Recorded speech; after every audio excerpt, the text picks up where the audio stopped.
เพียรฮะเพียรถามมาว่าพี่ครับการลอกข้อสอบกันเนี่ยเป็นบาปไหมครับหรือเป็นกรรมไหมครับขอบคุณครับ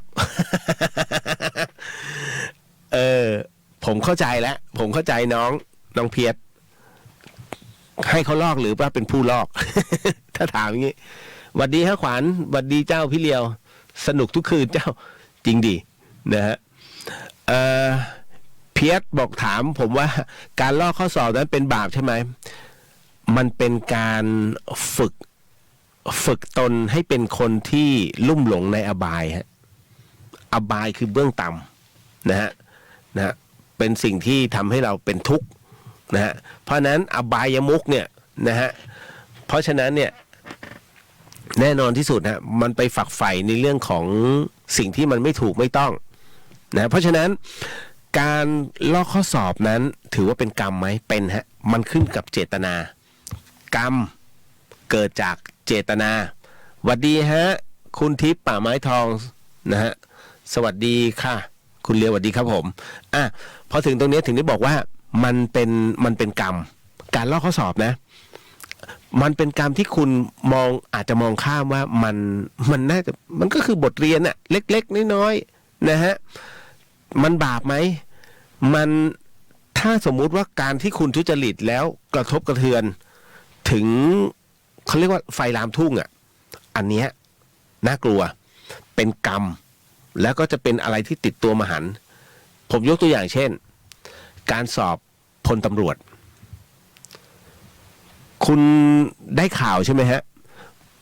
อยู่บ่อยๆมีการทุจริตในเรื่องของการสอบเข้าโรงเรียนพลตำรวจมันใช้วิทยุนี่นู่นนั่นจำได้ไหมแล้วทำให้คนที่เขาสอบได้ไปรอบแรกเนี่ยโดยที่ไม่ทุจริตเลยกระทบกระเทือนฮะเพราะกรมตำรวจบอกว่าข้อสอบนั้นเป็นโมฆะทั้งหมดต้องสอบใหม่อ้าวตายโหงเขาล่ำเรียนแทบตายฮะแต่มาตายเพราะไอ้คน60 กว่าคนเนี่ยที่ไปทุจริตเนี่ยฮะเพราะฉะนั้นพอสอบใหม่ไอ้คนที่เคยติดกับไม่ติดเป็นคุณว่าไงฮะเห็นไหมมันกลายเป็นว่าอันเนี้ยก่อให้เกิดเป็นกรรมที่ไฟลามทุ่ง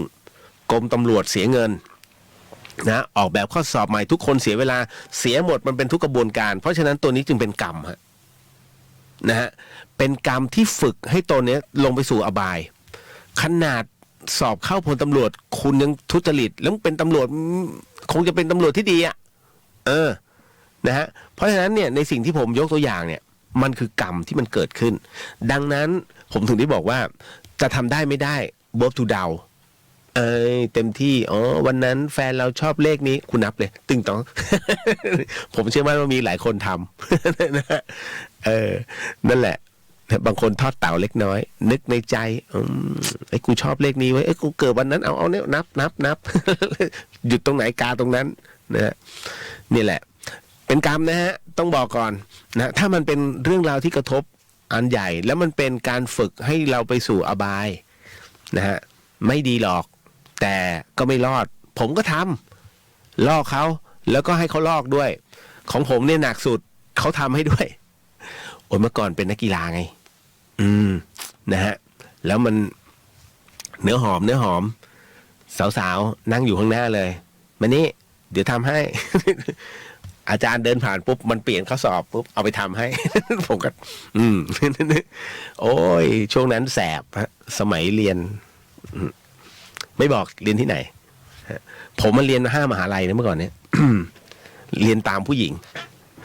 จริงผมถึงได้บอกว่าโอ้ยโคตรพี่เลียวอ่ะถึงได้บอกว่าจัดว่าหนึ่งในประเภทที่เรียกว่าถ้าน้องบอกปัญหาชีวิตมาผมรู้เลยว่าไอ้